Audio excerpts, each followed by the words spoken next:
Okay, so morning everybody. As I was just saying, this is the Video Games and Immersive Content Development Funding Call of 2026. I'm Orla Clancy from Creative Europe Desk Ireland, Jules Crowher from the Media Office in Galway, and Aisling Regan Sargent is there too from our office.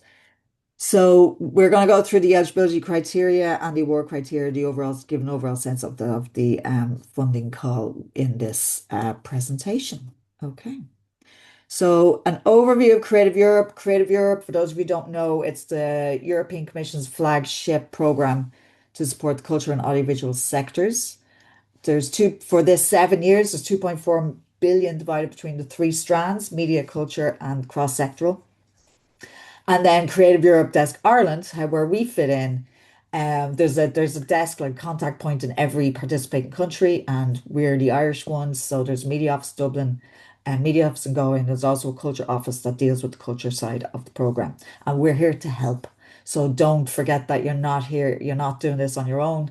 That's why we're here. So please reach out to us if you have any questions or if you're planning to apply, and then we can help you as you go through the process, because we know it's a little bit daunting and it's a little bit intense, I would say, the application process. So that's why we're here.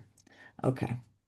So this is the breakdown of the budget, the overall budget. So just to give you an idea, it's 56% going to media, 36 to culture, and 13 to cross-sectoral. And cross-sectoral will cover news media as well at the moment. Okay, so under media, it's divided into audience, new distribution channels, and strengthening audience development. So there'll be audience development calls, festivals, exhibition, and then on the content side, this will be included in the content side, so it's development and television production as well. And then on the business side, then it's markets, it's innovative tools and business models. So that's what falls. So that's how it's the media program is the media strand is divided up. So in the video games call, going straight into the main changes. So Jules, do you want to go through the Yeah. changes? So a couple of changes. One of the main changes is there has been a restriction between the calls. So there's for coordinators that you can only make one application for any of the development calls. That's the European Code Development, the European Slate Development, the European Mini Slate Development, or the Video Games and Immersive Content Development. So you can't apply for more than one of those, and you can only make one submission to each of those calls. And that's as coordinator, but you can apply as a partner. So if somebody else has asked you, or if you have another project and you have another coordinator who could be coordinator, they can be coordinator, but you can be partner on multiple applications. That's okay. Okay, so Um, oh, no, keep all going. right. Um, so the funding called objectives is to increase the capacity of European video game producers, XR studios, and audiovisual production companies to develop video games and interactive immersive experiences with the potential to reach global audiences. And that's really important throughout, well, all of these calls really is just that global aspect of it. They do want us to reach new audiences. And to improve the competitiveness of the European video games industry and other companies producing interactive, immersive content in European and international markets by enabling the retention of intellectual property by European developers.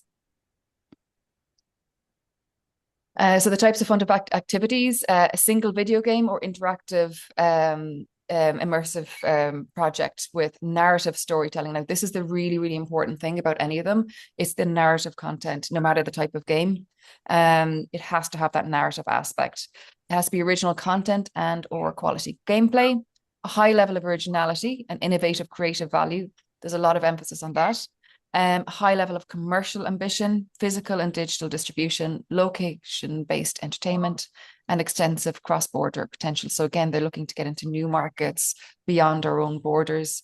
And so it's really important to show that it can do that.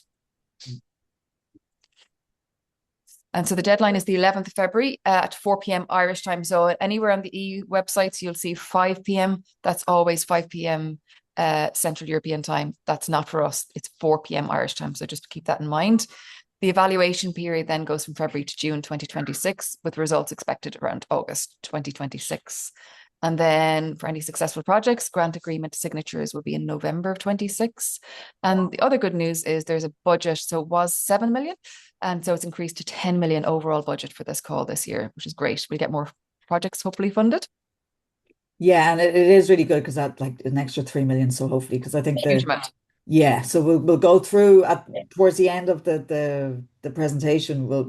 We'll see how many applications went in last year, and you'll see that the success rate, and hopefully that will be better this year between the higher budget and also with the fact that there's a restriction now on how many projects can be can be how many projects a company can apply for. Yeah, it's been very disheartening because it's a whopper of an application. There is a lot there, and then Mm. when you see the amount of competition and the high scores that are going in, so that these are some of the measures that they've taken to address. They've increased many of the budgets, which is great. We love to see that, and also restricted the number that you can apply for. So hopefully that will help reduce some of that Yeah. competition and give more chance to more companies, Yes. more games and immersive content out there. Yeah. Um, okay, so the funded activities, so a consort, so you're allowed to apply on your own, or a consortium is allowed. So you're allowed to apply if you're partnering up with a company, from a Creative Europe country. You can team up with them and apply for both. So then it then it's more transparent. So you will apply for funding for both of you. So a certain amount of the funding would be going to the other company as well. So the maximum grant allowed for the project is 200,000. You don't have to hit the 200,000, but that's the maximum allowed. And that had an impact really as well on the results last year because it had gone up from 150 to 200, and the budget hadn't gone up. So that had an impact too. So and then the co-financing rate is 60%, which means that Creative Europe can award you 60% of the total development budget, but you have to come up with the other 40%. So you have to be very, very sure where that other 40% is coming from. It doesn't have to be in place, but the more you have in place and the stronger idea you have where it's coming from, the stronger your application will be. So like we were saying, or like Jules was saying, it's no longer possible to apply with multiple proposals and get funding for more than one project. Okay, so a company can apply once, and that will have an impact because I was looking at the results last year, and it was something bonkers. Like 28 companies last year submitted applications for more than one project. So 28 companies last year had more than one project in there. So again, that's going to mean that the amount of applications going in is reduced. So then it's no longer possible to apply under other development calls with different projects as coordinator, like Jules has already said. So the eligible participants are you have to be European, okay? And you have to be in your constitution, you have to say that you're either a video game, an XR studio, or an audiovisual production company. So audiovisual production company can apply, that's fine. You still have to have your track record, but that's the type of company that can apply, and no publishing companies. Okay. So the coordinator has to demonstrate recent experience in producing commercially distributed works, which we'll go through. And like we were saying, that the applications can be made by either a single applicant or a consortium. So the eligible participants, so it has to be European. So the company has to be established in one of the media countries. It has to be owned directly or indirectly, wholly or by majority participation by nationals from media countries, not residents, nationals. So we have had situations in the past where, since Brexit, that a company applied and because one of the shareholders was UK national, but they had been living here for like close to 20 years, they were a shareholder in the company. And they didn't realize that because of that, their company actually was considered European in the eyes of media. So that company was deemed ineligible. So it's not where you're resident from, it's actual nationality of the shareholders. And then for publicly listed companies, the location of the stock exchange determines the nationality. So it's video game production companies, it can be software development, video game production, and then XR studios, which could be VR, AR, or MR content production. And again, audiovisual production companies, and like I said, publishing companies are not eligible. So the coordinator must demonstrate recent experience in producing at least one work fulfilling the following conditions. So this is the actual company itself that has, if you're applying with a company, the company you're actually applying for has to have this track record connected to the company. So if you've gone out on your own and you've started your own company, but you've worked for years with this other company, your new company, you can't apply with your new company if you don't have a track record yet. Okay, it's the company itself. So we can't stress that enough. So it could be a video game, the type of project could be a video game or interactive experience or immersive experience. It could be interactive or not. And it no longer, the actual track record itself no longer needs to be narrative. And it can also be a type of work that is ineligible for funding, which we'll go through. Now, don't get confused because the actual project that you are applying with, that you want to get funding for, must be narrative, but your track record doesn't have to be. It must be commercially distributed in the period between 1st and 1st 2023 and deadline, and it not produced as a work for hire for another company, not produced by another company, even if a member of the applicant company is personal credit, and it can't be in early access either. So the production phase must be finished and it must be commercially distributed to be eligible for this.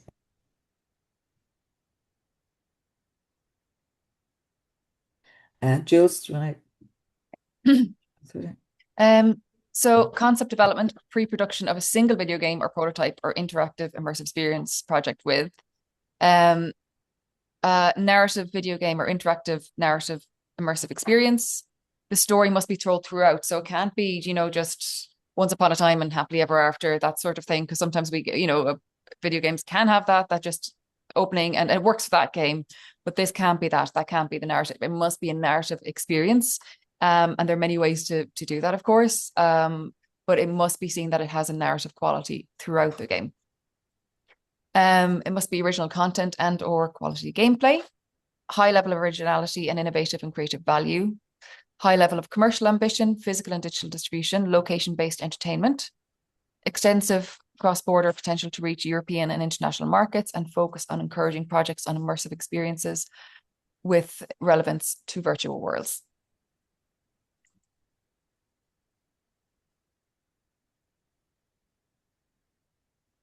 Oh yeah, one sec. No, good. All aspects of development of the project from date of deadline, creative, technical, marketing, finance. So the development phase means the starting from the first idea until the production of the first prototype.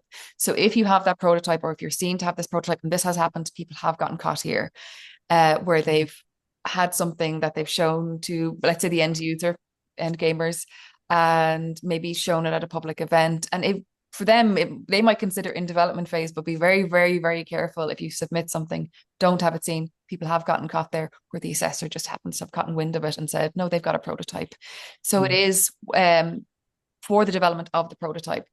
And that's considered. So up until you have that first prototype, whether it's vertical slice, alpha, prototype, whatever you have, that's considered the development phase. The first trial version. Once you get into debugging and all that, so if it's seen that you've actually got people out there playing it and doing that, that's considered production phase. So just be very, very careful of that. And in terms of your application, it is strictly development. And the production can be a minimum of 10 months after the deadline, because if you're starting production before then likely maybe they'll see that the funding was going towards production. So make sure your project starts a minimum of 10 months after the deadline for its production side.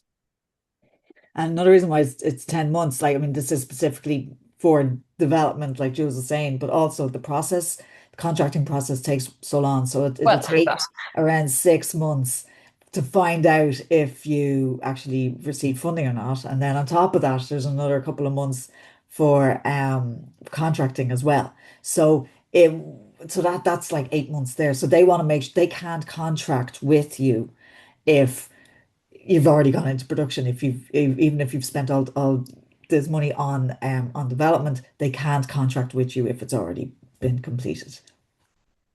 Um, and just as a question coming in the chat, does the track record apply to the individual producer, applicant, or the production company? The production company, only the production company, or the video game. Yeah, the production company. That's the track record has to be linked to the company applying. It can't be linked to a shareholder or a CEO. Like in the other calls, in the other development calls, like Slate and co-development, there is a clause in there that if the company doesn't have the track record, that a CEO or a shareholder of the company can have a producer credit on another project. But they don't do that for video games. And part of the reason for that is that it's harder to track. So it's hard to track the individual credits. So they've decided from day one, it's like, no, it has to be the company that has that credit. And also the deadline of the call is 11th of February, so we can only go into production in December. Yes. Yeah. So yeah, so you can't start official production until the 11th of December. And is 50% European owned company eligible? 50.1% would be eligible. It has to be majority owned. So if you have a company that's 50% Irish and 50% UK, that's not enough. It has to be more than 50%. Okay. So the eligible activities, so the work must be intended for commercial exploitation. So not a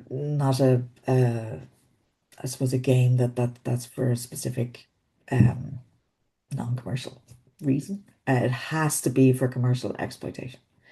The consortium must own the majority of the rights to the project, including the rights Sorry, of, just a minute, I'm on a call here. I just shut it down oh, now. sorry. Just wait. So the consortium must own the majority of the rights to the project, even including the rights of adaptation if relevant to a signed contract. And you have to put the signed contract in the application.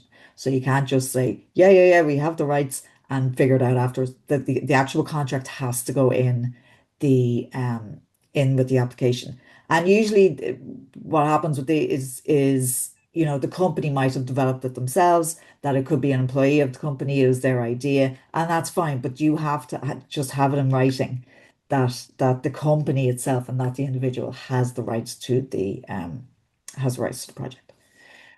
So there's a number of ineligible games. Um, there's lots. Okay. I think you can see them all here. I'm not going to go through. There's dancing games, there's word games. So none of these versus fighting games, party games, quiz games, spelling games, even if they have a narrative element, like Jules was saying, like if there's a beginning and an end of, hi, let's come with us to the through the forest, and we just do the games there, and then there's an end. That's not enough. There has to be a continuation, like an adventure game. Like it has to be continued throughout the whole game. The narrative is. So then projects where professional education, training and or therapy is the main objective, not eligible. Multimedia art projects and installations aren't eligible. XR is eligible, um, but but actual art installations, it's not eligible. Immersive tours, events, music videos, and immersive experiences used in retail, they're not eligible. There's a whole other page here too. So promotional nature, being part of a promotional campaign or advertising for a specific destination or product or brand, not eligible. Obviously, pornographic or race material, advocating violence, not eligible.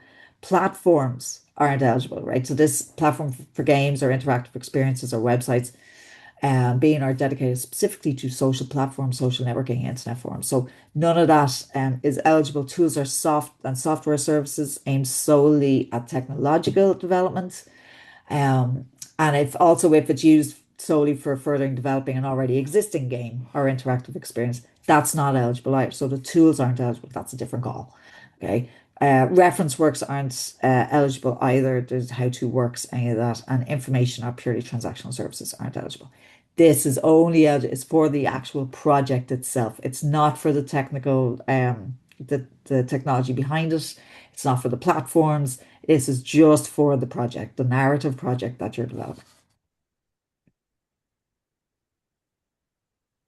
I think have we gone through this? So there's a customized lump sum, so that's how it works now, which is output based. It's established after applying. So you apply with the amount that you want to apply. There's a very detailed budget, and then once their Brussels are happy with that, then they'll make it into a lump sum, and then that's the funding that you get. And then at the end of the whole reporting period, you don't have to put in a big long audit. You just have to have deliverables, and the deliverables would be deliverables that you have anyway, like updated creative material, updated finance and plan, all of that you will have anyway. So they're your deliverables to show that this is what you spent the money on. They won't be looking for a big detailed audit where you're being asked for invoices and receipts and they don't want to know. Okay, so that's how they work it now. It's deliverables. And like we were saying, 60% co-financing, max is 200,000. And then the pre-financing is 70% if the financial capacity is good. So so you can get 70% of the funding up front and then 30% at the end of the entire project. And the way they calculate that is that when you get shortlisted, if and when you get shortlisted for funding, they will ask you to they will ask to check your financial capacity. And that would mean that they will ask for the last 2 years of accounts. And then they run it through a calculator. And anybody who wants, we can send you on the calculator, and you can show it to your accountant just to make sure. Um, and then they will either say it's a weak financial capacity or if it's an adequate and strong financial capacity. If it's a strong financial capacity or adequate and they're happy with it, then you get 70% up front. If it's a weak financial capacity and it's relating to the amount of profits, etc., of the company, then you won't necessarily get 70% up front. You might get 15, 30, 20% up front, and then there'll be an interim report, and then it will be financed at the end. So bear that in mind. So if you have a weak capacity, if you're not happy that your accounts are strong enough for the last couple of years, that's okay. But it just means doesn't mean you're not going to get funded. It's not going to affect your actual, the evaluation or your award at all. It just means that you're not going to get it all up front. So it might be a little bit difficult to cash flow it as it goes along. Yeah. Jules?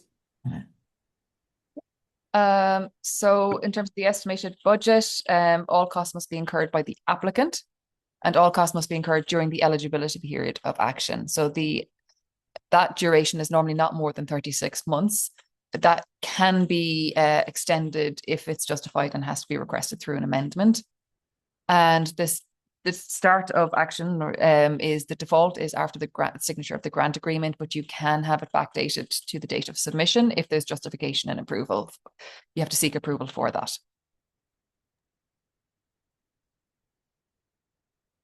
Okay, so now we're going to go through how the proposals are assessed. Just looking through the chat here, see if we have any other.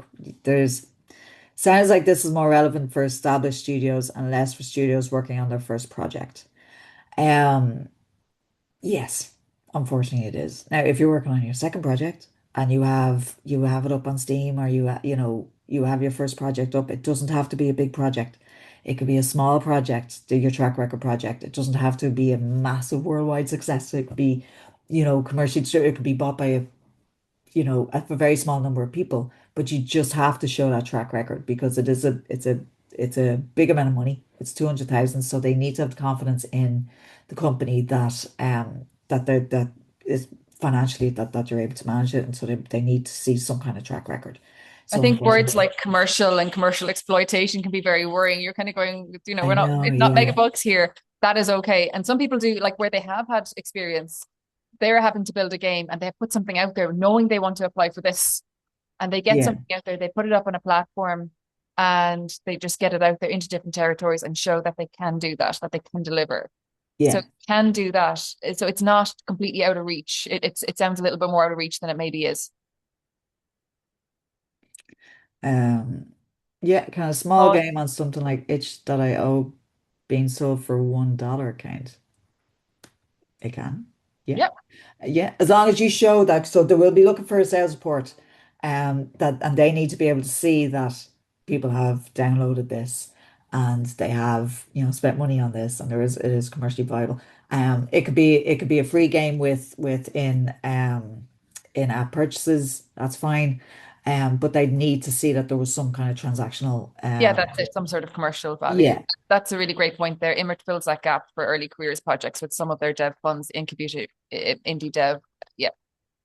Um, yeah, perfect. so those are really good. So like Yeah, do check in with them as well in Oregon. They do have really, really successful projects that do help people get to this stage as well. So it is really worthwhile having a yeah, look. yeah, that's great. And just to double checking the rights ownership, the consortium needs to own the rights, so the coordinating company can be a minority rights stakeholder as long as their consortium fully retains the appropriate rights. Um, Let me double check that because I know in co-development that's fine. So I think that that's fine once the consortium has that agreement and once the rights is owned by, yeah, so that means the coordinating company, as in the applicant itself, doesn't have to have the majority of the rights. I think that's the case. But I will get back to you, Dave, about that. And if anybody else is looking for that clarification, I can send it to you too. There's another one there. Curious if the game has to be a self-contained release on PC or Steam, or could it be a game release on Roblox, for example? Not sure. I think so. What do you think, Jules? Yeah, I was about to say, I was about to call it out. It's a good question. I haven't seen one. It might, I would say that's okay. I mean, yeah. I'd say that's okay. Um, Kevin, if that's your situation, then if you can email one of us and we can double check that for you. And what we'll do is actually we'll update the presentation with that. We'll find out those two answers and we'll update the presentation with that information. So that you'll all have it then and then we'll send out the presentation. I think that's probably the easiest thing to do. Okay. I had a quick look. They take it into consideration that if you've put a game out on Roblox before as your previous project, that definitely is. That's all I can see in the previous So that's eligible then. that for your previous project Yeah, for the development. track Yeah, record. Yeah. yeah. Okay. There you go. There's your answer. That's good. So yeah, that's perfect. That has been asked before, and yes. Okay. Oh yeah, and we'll stick that in the presentation before we send it out to you. Great. Um, okay, so how are the proposals assessed? So it goes through different phases. Like we said, 6 months. So it takes a while. This still is European funding. So it does take a while. So the admissibility criteria, which is the submission requirements, so that this is all the documents, this is all to make sure that you have everything in order. There's the eligibility criteria they will check to make sure that the eligible participants, that you're all eligible, that the activities, that's a narrative project, that's all fine. The financial and operational capacity and exclusion. So they look for the expertise and the solvency of the company as well. Situations of exclusion could like bankruptcy that would be an issue for companies trying to apply if they've been bankrupt. And then so they check all of that, and then there's the award criteria. So each application gets sent out to once they're happy with the rest, each application gets sent out to two experts across um sent out two experts in different countries outside of your own country that's applying. So you won't get somebody from Ireland assessing your projects. And just to let you know on that, they are continuously looking for experts, especially for video games. So again, we'll update the presentation with information on that. So if you're not applying for this, but you have good experience in the industry and you feel that you'd be able to assess these projects. It's also a really, really interesting way of seeing what else is out there, and seeing how other companies do it and what they're doing. And but so if you do feel that you want to get involved in that, that's definitely a possibility.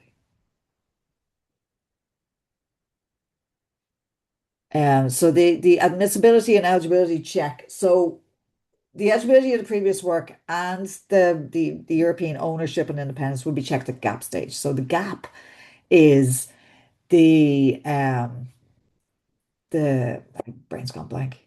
The agreement preparation, the grant agreement Grant agreement preparation. preparation. That's it. The grant agreement preparation. Okay, so if you hear the word gap, that's what it means. So basically, it's contracting stage.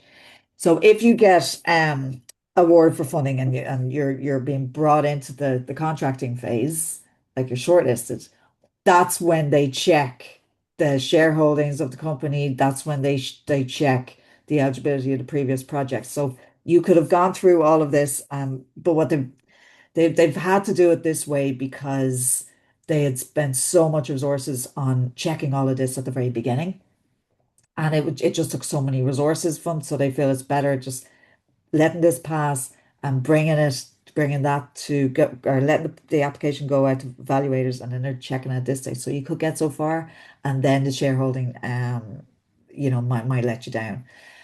So yeah, it speeds up the selection. But that problem is that some applications entering the gap phase might be declared ineligible at that stage, which is tough.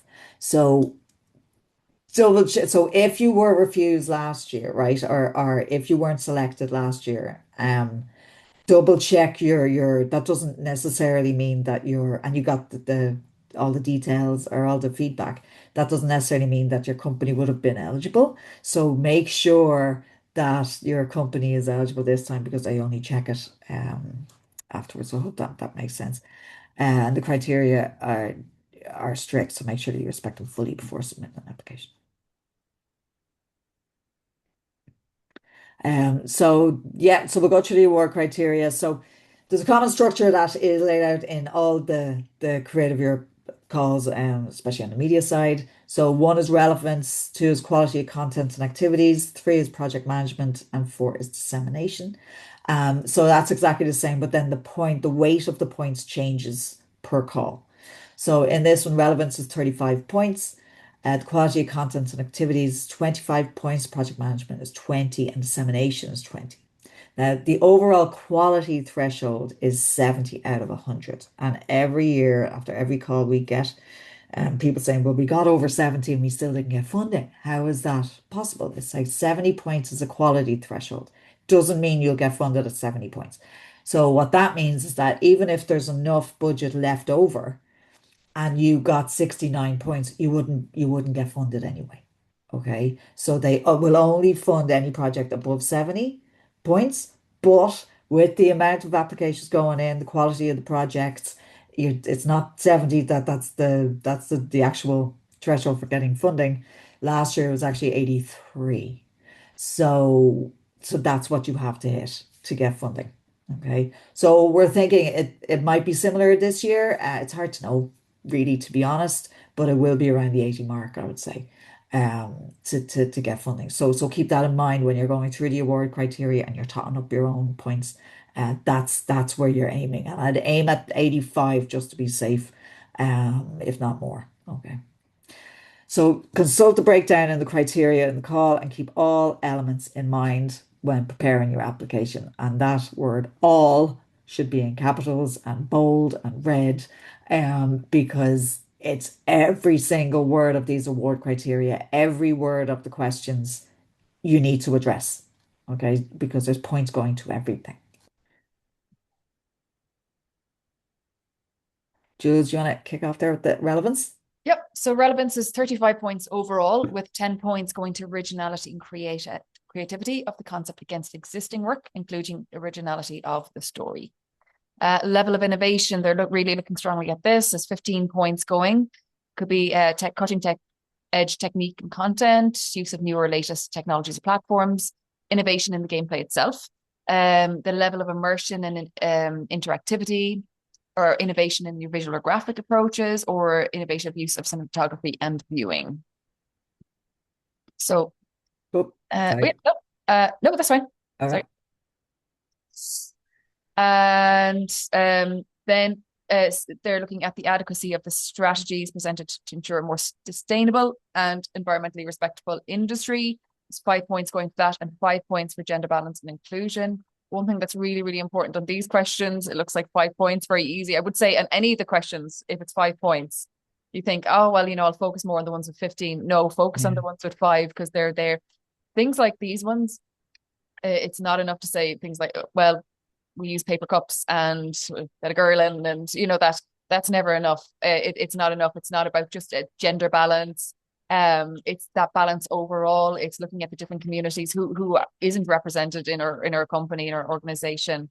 Who are we trying to bring, and throughout the, not just in our company, but just throughout the industry, and who are we trying to help get in, and what's our plan for retaining people once you have them in? And the same with the DEI, with the sustainability.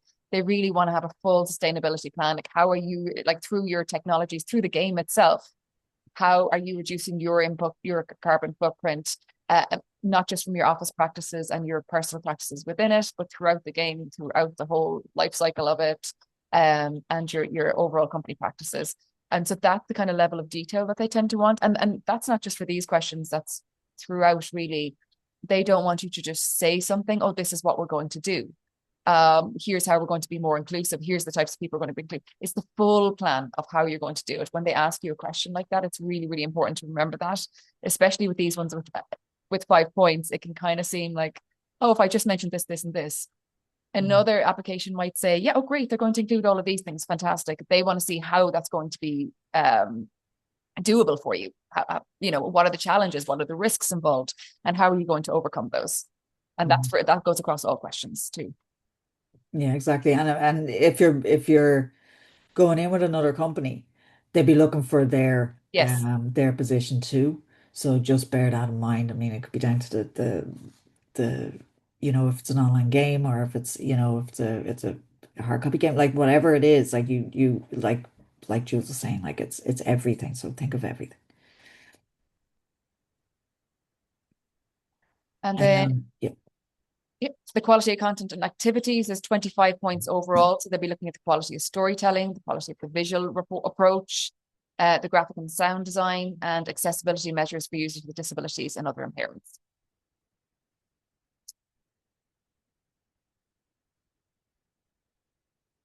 So, Sorry, I was muted. yeah. Just yeah, on that, the quality of content and activities. So this would be a big part of this bit would be your creative dossier. So you really have to put the work in. Like 25 points is a lot. So it's like 25 points would be, so you can't just throw a few characters together and an idea of a world and chuck it in. Like, you have to have a really strong think about what the project is, as much detail as possible, and have authentic as well. Don't necessarily use AI to come up with a world for you.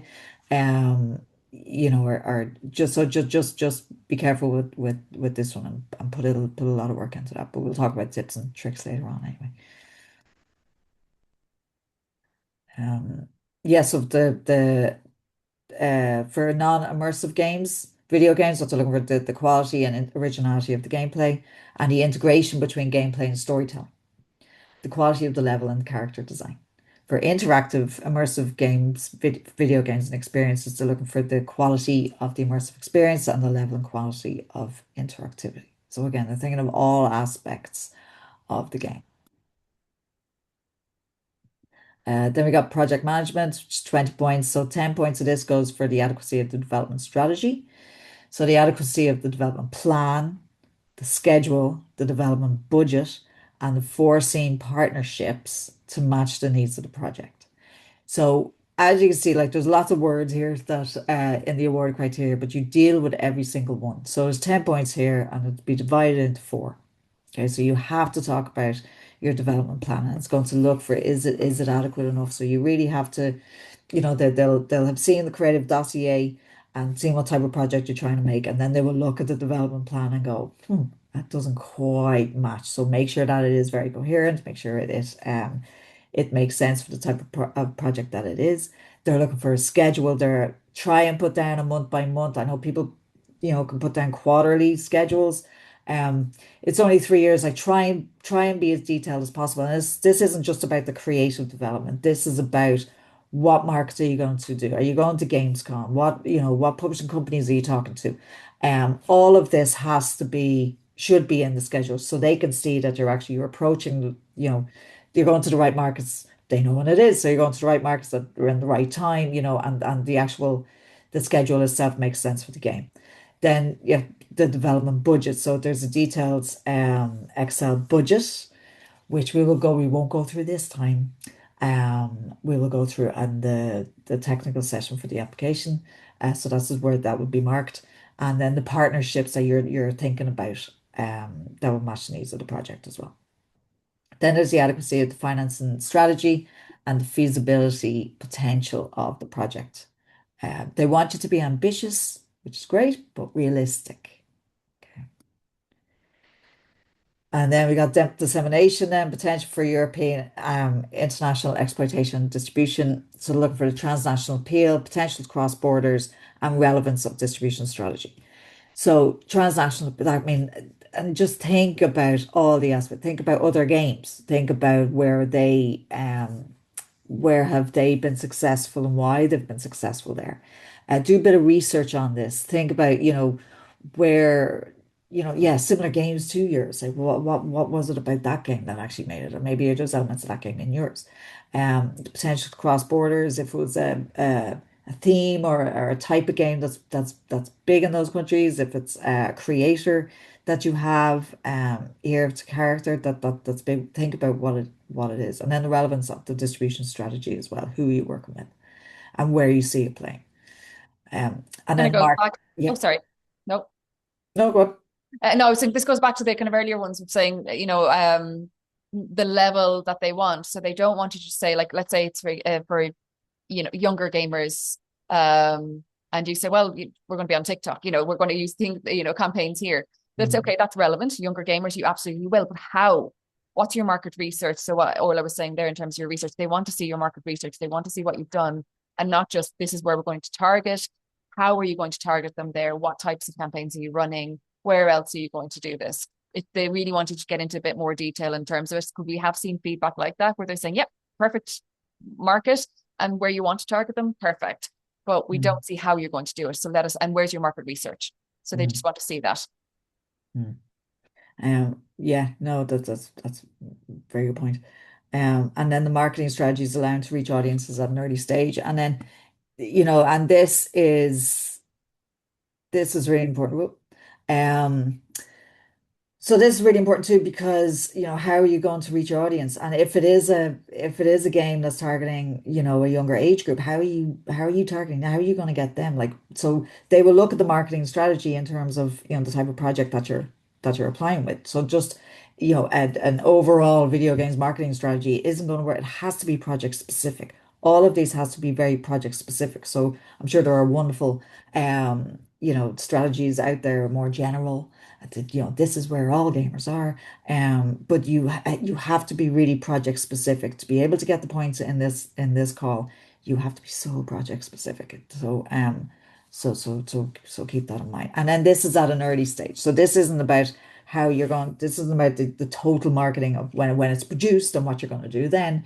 This is about how you're going to reach the audience and how you're going to get them engaged during your development period at an early stage before it comes out. So, and also here you can talk about it's B2C, like it's business to customer, but it's also B2B as well. It's like, what are you going to develop? What's the campaign you're going to do to approach publishers, and financiers with your project? Because that's all included. Like, you can do all of that with this funding. But how are you going to do that? So that's what they want to see. And then the fun bit is here. So how to apply. So like I said, we're only going to go through just a general overview of it, and we will go through it in detail in the other session after Christmas. You're going to get familiar with this image. This is what it will look like when you are applying. So when you apply, you go into the funding and tenders portal. You will find the video games, you will find the specific call, you will apply, and when you start submission and you go into this is what you're going to see. So here is so this is the call, this is the test was the name of my project that I put in here, very original. So these are how you upload. This is where you upload all of the annexes that we will go through. This is the edit form, so this is also known as part A. So you go in here and there's a lot of just admin details that you just have to fill out. Part C, it will take you 2 minutes to go in and do that. It's like three statistical questions. And then the edit database here is it's a database, so that's where you put in details about your previous project. That's where you details about the rights. And then also you put in details about the project that you're applying with as well. So like start, this is the technical stuff like, what type of game it's going to be, when you're starting production, the budget, all of that will go in here. And then over here, so all of these here, some of these are actual templates that you have to use. And like we said before, you have to use them or you will get dock points, or it could be, the whole project could be inadmissible or ineligible. So this is where you download these documents. Don't download them from the front page of the Funding and Tenders portal. Download them from here. There are tags in the documents themselves. So some of them are directly linked to your submission. So make sure that you download them here. And like I said, yeah, so an application must be the part A, which we saw, which is the edit forms. The part B, which is the Word document. We'll go back here and just hang on. So part B of proposal here. So that will be downloaded from here. And what that is your actual Word application that you will be working on. This is where the evaluation or the award criteria are linked directly to the questions in this Word document. So that's the one that you're going to be working on mostly. So information that addresses the award criteria, and also there's work packages and deliverables in there too. And part C is that KPI collection tool. It'll just take 2 minutes, and it's a really nice one to start with because you can immediately going, okay, done that, next. So you can tick that off your list. And then there are the 7 mandatory annexes that we saw there. So like I said, the templates are available in the submission system. Not using them may result in admissibility or ineligibility. And these are the annexes here. It's a detailed budget table. That's a mandatory template. It's not a very nice one. And you look at it going, this doesn't relate at all to video games, but it is the same budget that is used for a number of different calls.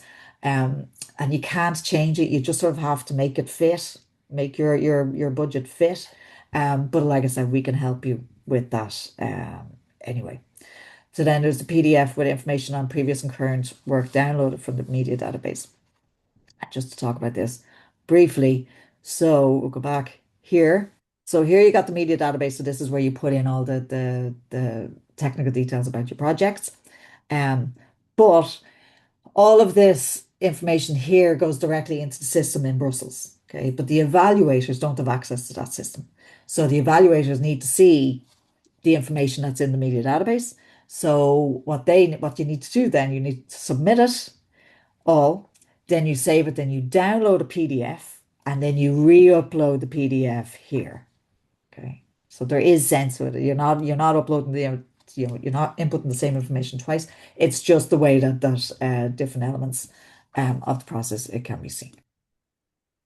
Okay, and there's the creative dossier, which is the description of the gameplay, information on GUI HD, level and character design, pictures, graphic, or Bible, should be graphic, script, storyboard, creatives, director's notes, etc. So this is where you really show the passion for your project.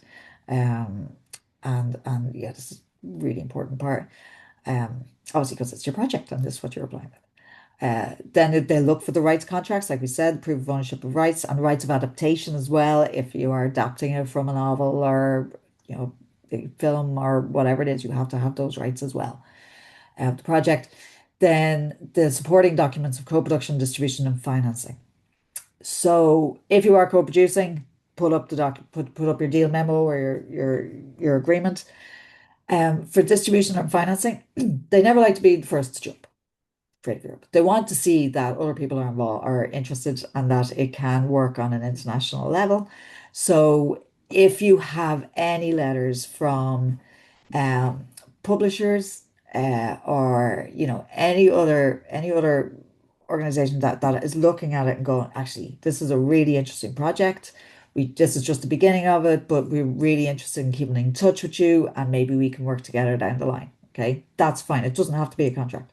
But especially if you're talking about partners in the application, but you don't have an LOI or you don't have any proof that you are talking to them, it might throw them a little bit. So if you are really talking about partners in the application, try and have that LOI. So that is something that you do now. You go looking for those LOIs now because it's coming up to Christmas and these LOIs take a while, can take a while to come in. So put those feelers out now with people that you've been talked to about this project and get something in place.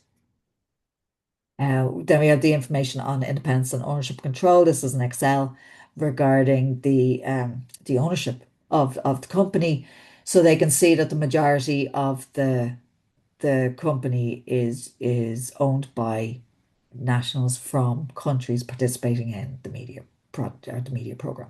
Okay. And then it goes down to the individual. So if you have a company, if another company is a shareholder of your company, then they need that company broken down further. So it all gets broken down until they can see every individual that has a share in your company. And over 50% of those individuals, it has to be European. And then what they do actually now is what they're doing is, so you send that in at the beginning with your application. But if you get funded, and they will also look for it at the end as a deliverable, because companies can change hands halfway through this. 3 years is a long time, a lot can happen. So you have to still be eligible at the end. So if they find out that at the end, actually you're owned by an English company now because the shareholding has changed, then that'll have an impact on your funding. So and the funding, you may have to give some of it back. So just be careful with that, and that you have to be eligible throughout the entire length of the process. And then the declaration on the language of the submitted materials.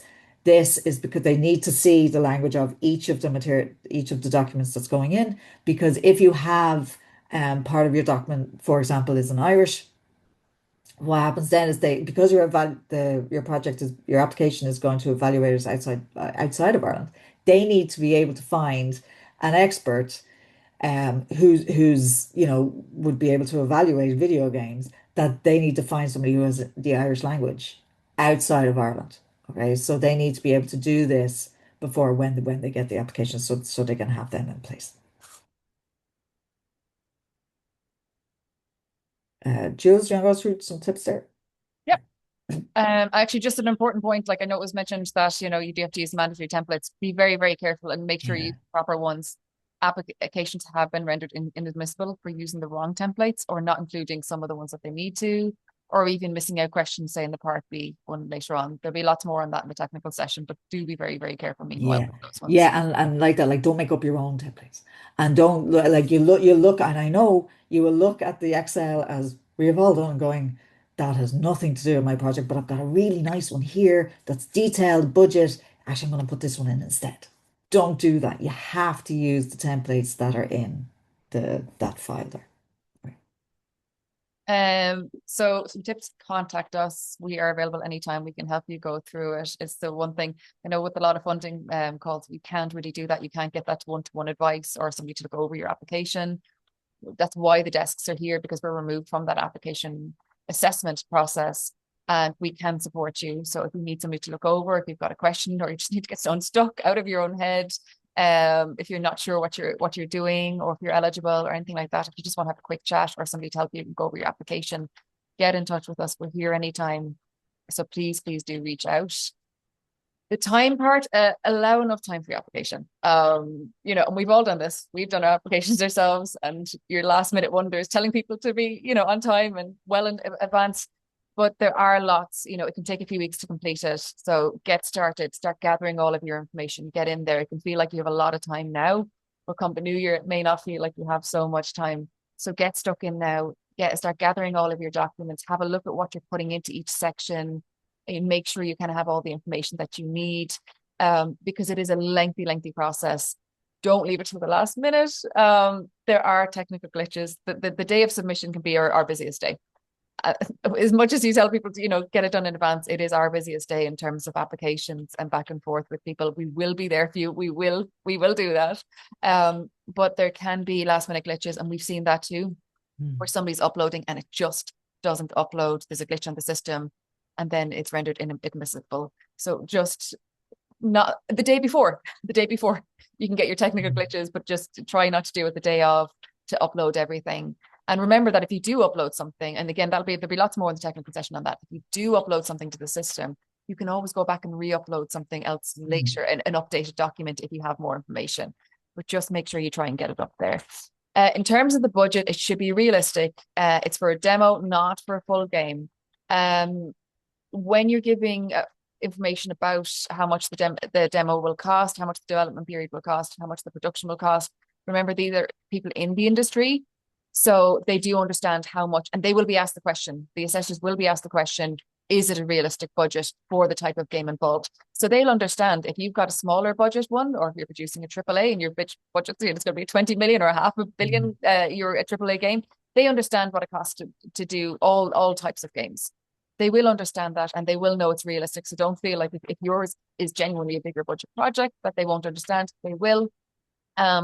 But like that, don't over or inflate things, because if you they'll say you don't have enough money to complete this project. So you're asking for too little for this. And then on the other side, if you overinflate, they'll have it bring it back down. So just be realistic on the budget. And then the realistic development timeline, just be very, very careful. Again, they will come back on that. They will remark upon that, and you'll be marked down for it. They need to see that you have a realistic assessment of how long this will take you to do. And then your creative dossier, treat it like a pitch, and think of the evaluators as publishers. What's the hook, and in what just provide a detailed game design document. Get it all in there. This is where you're really getting into the heart of your project and what it is, and this is where you're really selling your project. So make sure you put plenty of detail in there. So yeah, I've gotten to that one already, but too early. So yeah, submit the day before, but we'll say it again. Submit the day before the deadline, or in advance of that if you're ready. Just make sure and answer every aspect of every question to avoid losing crucial marks. They really do need to see that. So delve into the questions. One thing is we've seen the award criteria there already. You'll have the award criteria open in front of you. You'll also have the questions. Some of the questions match up really, really well in terms of that you can see, okay, that award criteria matches up directly with this question. It's practically the same wording or very similar wording. Some questions don't match up as well. So make sure you read all the questions and go through, but then go through the award criteria and just try and see, have I dealt with everything in the award criteria?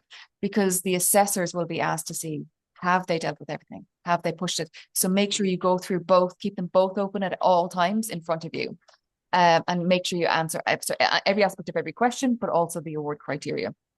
And then repeat if necessary. That is okay. We're not saying to, kind of go too awfully and over repeat, just for the sake of it.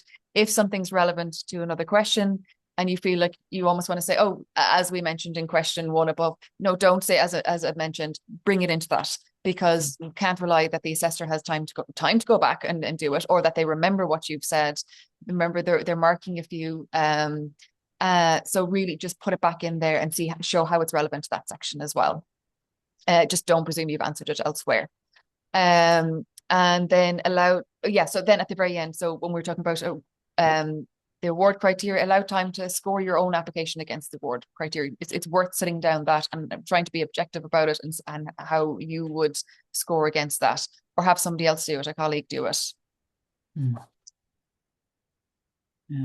to think if there's anything else. Like I think those 2 pages really cover a lot. Thanks, shout out to Paul Conway as well, who gave us a couple of these tips, because he's gotten funding a few times. Yes. And he worked in a couple of information sessions before. So I think that invest in good art and provide a detailed game design document is really important, and don't rely on AI, particularly for your creatives. And speaking of AI, Jules, you wanna? Yes. So in terms of AI, sometimes people are unsure, can they use it? Can they not? Absolutely, you can use it where you need to. just be very, very careful. Just a few tips on it. Don't lose in terms of your application itself, don't lose your work. Don't let your story get lost. Don't let your pitch get lost. Um, you are storytellers. You know story, you know narrative. Make sure that doesn't get lost in your application. You can use it, for example, sometimes I'll use it to get unstuck, and again, you may have your own ethical concerns on it, whether you like to use it or not, and that's okay. You can say no to it. But if you are using, you want to, it's absolutely okay. But when you're putting content into it, just make sure you never ever upload something that you would not want the whole world to see. It has happened. It's happened for many types of companies, and it's happened within the gaming industry where people have uploaded something that's proprietary information and it should never have been there. So don't upload something. If you're uploading something and you're kind of going, oh, I've got the wrong wording here, I want somebody to throw back, and AI is your little friend, your office buddy, and you're throwing information in to get some wording back, just take out any proprietary information about your game. So things that you don't want to see shown up elsewhere online at a later stage. And when you do put in that content, don't just take AIs. Don't, because it's something that could have come from somewhere else as well. You do have to stand by for two reasons. One, it's just control your narrative and your pitch. Always do that. Make sure it's your wording. You can take the ideas that is put out there, maybe helped you get unstuck out of your own head, but make sure you put it down and that it's your work when you put it down. You have to be able to stand by that. It also, we mentioned not putting up your own work, so it's not plagiarized by somebody else later on. It could be plagiarizing something, and you have to stand by what you've put there. Anything you put in, whether it's the writing or whether it's visual content, you have to be able to stand by it, and that AI hasn't plagiarized from elsewhere. In terms of all of your designs, some people use AI or kind of generated images. That is absolutely okay. You don't mind that. They know maybe it's not the end content. You're just using it to show visual concepts. That's no problem. Just state it. Be very, very clear that you state it. Obviously, again, make sure that you check and something hasn't been generated based upon somebody else's work and that it looks very close to it and it could be seen as plagiarism. And just make sure that you acknowledge it at every step. Next to any imagery that you use, or any sort of visuals, any content that you use, make sure you state very, very clearly that it is AI, and that will be fine. Muted again. And I think with regard to generating images or using AI to help put together your creative dossier and using images, it's like the evaluator has to be convinced that you can do this, that you are able to produce the work that you say you're going to do. So if they see AI images, they might go, okay, well maybe actually they can't, because they need to be able to see your work because it's your work that they want to fund.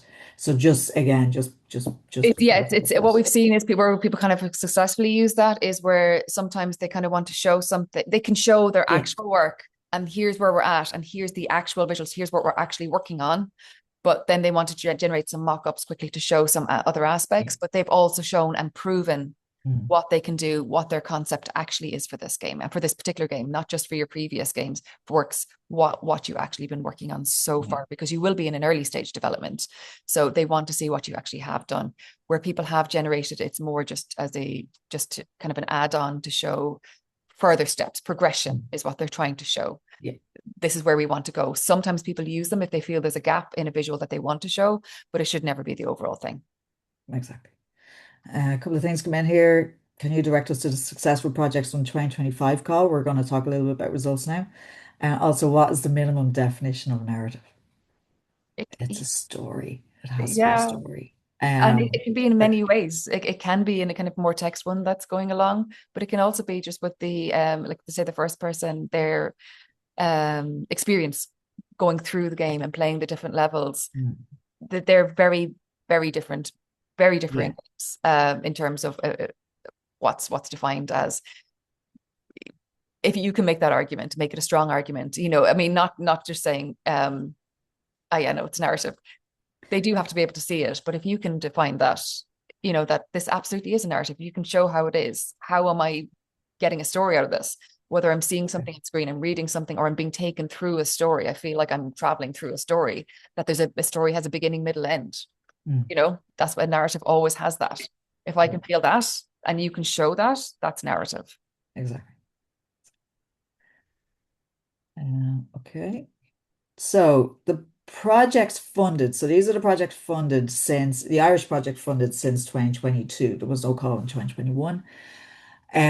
So in 2022 was a great year. We had six. 23 we had one, and then in 2025 we had one, and in 2024, unfortunately, we didn't have any. And that was because the amount of applications. And I will go through them here. So this is a rundown. Sorry, this should be in a chart to make it easier for you to see. So we start from 2022 was a bit of I don't know, well, 22, there was 6 million budget, 100 applications, 75 were eligible, 44 selected. So it was a 58.6 success rate. But as the years went on, 2023 budget went up, more applications, still 56 selected, 47% success rate, still doing good. In 2024, budget came back down a little bit, but look at the spike in the applications. So the budget went down because that's the way the funding, unfortunately, for this program, it's across all calls. It dipped and now it's coming back up again.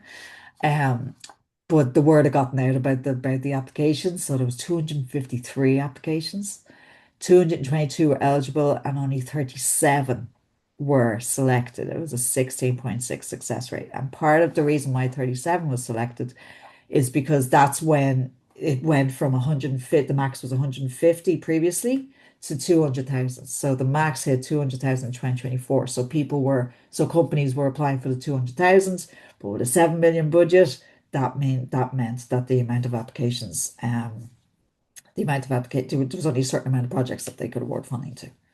And then last year, the budget didn't change and the applications went up again. So in 2 years, it went up from 138 applications to 324 applications, which is a bit bonkers.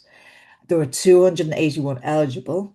Out of the 324 applications, that means that there was, I'm not good at maths here, but there was a certain amount, there was a high amount that weren't eligible and they were inadmissible because they didn't put in the annex, or maybe they put the same annex in twice and the budget didn't go in, or they were ineligible because maybe it was like a shareholding an issue, or that the game wasn't narrative, or the track record wasn't released. So release properly. So just make sure to try, because there's always a big number every year of projects that aren't eligible. 42 were selected and it was a 14.95 success rate. So it is getting much harder, and that you can see that in the rate of our own of Ireland's success in this call. It doesn't mean that the amount of applications going in had lessened. It was just went, it just there was a big jump. Um, so even though the applications were very high standard, they were in the high 70s, most of them. And so the previous, like last year, but the previous year they would have got it because I think the points were around 76. So it, or less even. So just, they are of really high standards. So there, but it is competition has just gone through the roof with this call. But hopefully now with, like we said, with 10 million budget, and the fact that companies can only allow, submit one project. And last year there was 28 projects that were submitted by companies, or 28 was companies submitted more than one project. Hopefully that will help. So the breakdown of the last call, which I find interesting, I don't know if everybody does this, but there was 281 eligible applications from 30 countries and 42 selected applications from 16 countries. And here you can see the eligible applications and the selected. So we had nine altogether applications, and only one was selected last year. As you can see, like Spain had 29 that weren't selected and seven that were. So you can see, like, and there was an awful lot of countries there that didn't have any. From Portugal, you can see all the companies, Iceland, Hungary, Finland, they didn't have any. So Estonia, Bulgaria, Cyprus. So you can see all that, and a lot of the countries only had one. So it's not just us that was really have been really affected by this. It's across the board. So in the projects that were selected, Only six of them were immersive. So if you do have an immersive project, do put it in a history criteria because they're not getting many of them. They're not getting many that applications in for them, and then the applications that go in, they're not getting many that actually get over the edge, I suppose. Eligible. There you go. 248 eligibles, 33 that were ineligible. And then these will give you an idea of the size of the budgets that were selected. So there was only one that was a small budget between 500 or one, a high budget, sorry, between 500 and a million. Most of them were between 300 and 500K. So that's for the development of it. There were 14 between 100K, 300K, and then there was four that was lower than 100K. So you don't have to ask for the 200,000, but bear in mind that if you are asking for 200,000, that's only 60% of your total development budget. Okay, so you have to come up with the other 40%. Okay, so I think that is the end of that. I've no more, there's no more questions here in chat. So, so this is how you can contact us. Please reach out to us if you're planning to apply. We will go through that technical session with you and we'll record it so you can go back over it. It's really handy to have. But let us know if you're applying because we can't guarantee funding in any way, unfortunately. But we can steer you in the right direction. And any you might have tricky questions that you're not sure. So instead of spending hours trawling through manuals, just pick up the phone, give us a shout, drop us an email, like just please reach out to us. And then we can check back in with you as we can keep track and see how you're doing. So please let us know. Yes, we will send a copy of the deck. So what I'm going to stop the recording now. So for those who are watching the recording, bye. Thank you for coming.